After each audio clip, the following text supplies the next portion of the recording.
سامعین محترم، قابل قدر بھائیوں، دوستوں اور بزرگوں، خلاق عالم پروردگار عالم نے حضرات انبیاء کرام علیہم الصلاۃ والسلام کو انسانیت کی رہبری، رہنمائی اور سیدھا راستہ بتلانے کے لیے بھیجا تھا، اور انبیاء علیہم الصلاۃ والسلام سے یہ وعدہ تھا کہ جب امت سرکشی پر اتر آئے گی تو ان پر اللہ کی طرف سے عذاب آ جائے گا۔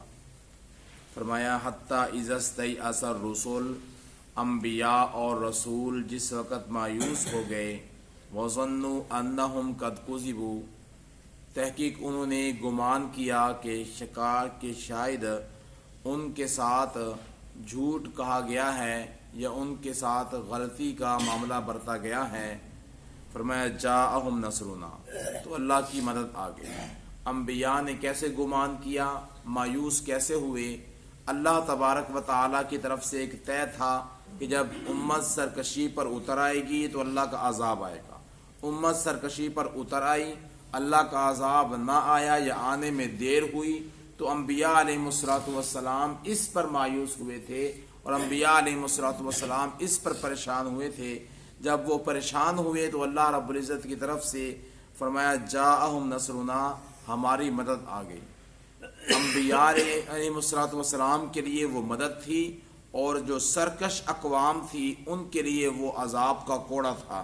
فرمایا اللہ رب العزت نے فنجی من نشاء، ہم نے جس کو چاہا اس کو نجات دی، ولا یرد باسنا، اور ہمارا عذاب ٹالا نہیں جاتا عن القوم المجرمین، جرم کرنے والی قوم سے۔ جو لوگ اللہ تبارک و تعالیٰ کی نافرمانیوں پر تل آتے ہیں اور اللہ تبارک و تعالیٰ کے انبیاء علیہ الصلوۃ والسلام کے سامنے ضد، عناد، ہٹ درمی کا مظاہرہ کرتے ہیں، اللہ تبارک و تعالیٰ نے صاف قرآن میں اعلان فرما دیا ہمارا عذاب ان پر سر توڑ کے برستا ہے اور پھر ان سے ہٹایا نہیں جاتا۔ انبیاء علیہ الصلوۃ والسلام کی اقوام اور ان کی ہلاک شدہ شکلیں اور ان کی ہلاک شدہ بستیاں اس بات کے اوپر کھلی علامت ہے، کھلی دلیل ہے۔ فرمایا لقد کان فی قصصہم، اللہ تبارک و تعالی آپ حضرات کے سامنے واقعات اور قصص کو بیان فرماتے ہیں۔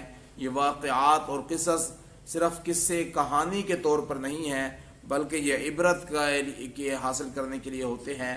اس لیے فرمایا عبرت لأولی الالباب، عبرت تو ہے لیکن ہر انسان کے لیے نہیں، لأولی الالباب جن کی کھوپڑی میں کچھ عقل ہے، جو سمجھ رکھتے ہیں، ان کے لیے یہ قصے عبرت کا مقام ہے کہ وہ اس بات کو دیکھ کے ان قصوں کو سن کر اپنی حالت اور اپنی کیفیت تبدیل کرنے کی فکر میں لگ جاتے ہیں، اور جن کے کھوپڑی میں عقل نہیں ہوتی وہ کہتے ہیں وہ تو وہ تھے اور ہم ہیں، ان کے اوپر عذاب آیا اور ہمارے اوپر عذاب نہیں آ سکتا، ہمارے ساتھ یہ معاملہ نہیں ہو سکتا۔ تو بہرحال اللہ تبارک و تعالیٰ نے صاف فرما دیا کہ عبرت لأولی الالباب، عقل والوں کے لیے عبرت ہے کہ وہ گزشتہ قوموں کو سن کر، ان کے حالات کو دیکھ کر انسانیت اپنی خود بخود اصلاح کرتی ہے۔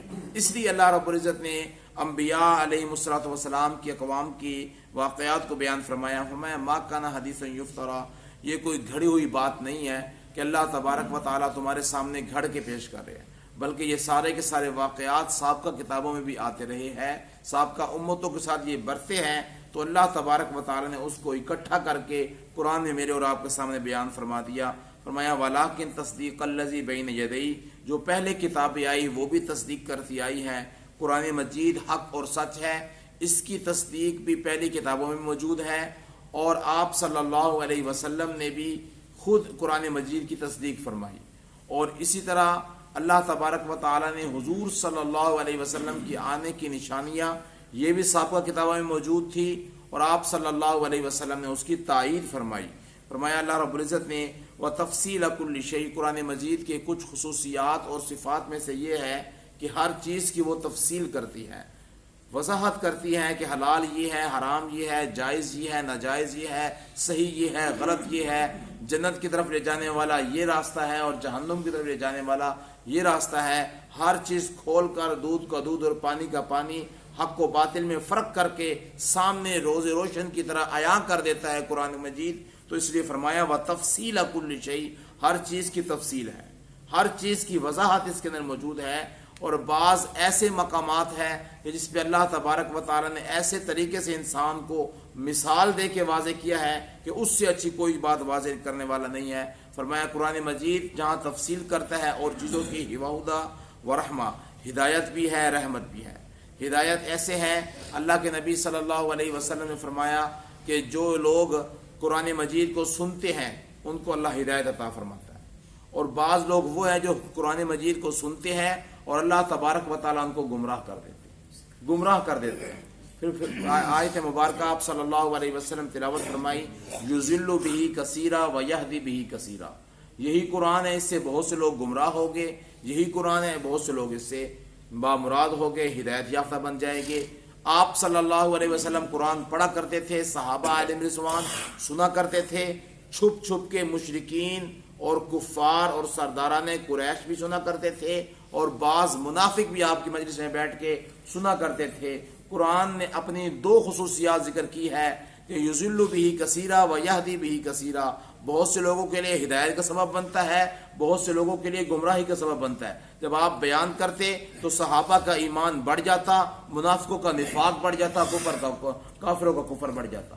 جو مشرک ہوتے تھے وہ ضد عناد میں اور آگے بڑھ جاتے. فرمایا یہ قرآن مجید کی بات ہے، وَهُدًى وَرَحْمَةً، ہدایت بھی ہے اور رحمت بھی ہے، لِقَوْمٍ يُؤْمِنُونَ، لیکن ان لوگوں کے لیے جو کامل ایمان لانے والے لوگ ہیں ان کے لیے ہدایت اور رحمت بنے گا. اللہ تبارک و تعالیٰ سے دعا ہے کہ اللہ رب العزت مجھے اور آپ کو قرآن مجید سمجھنے کی، صحیح طریقے سے اس کے اوپر مطابق عمل پیرا ہونے کی توفیق عطا فرمائے. وآخر دعوانا الحمد للہ رب العالمین.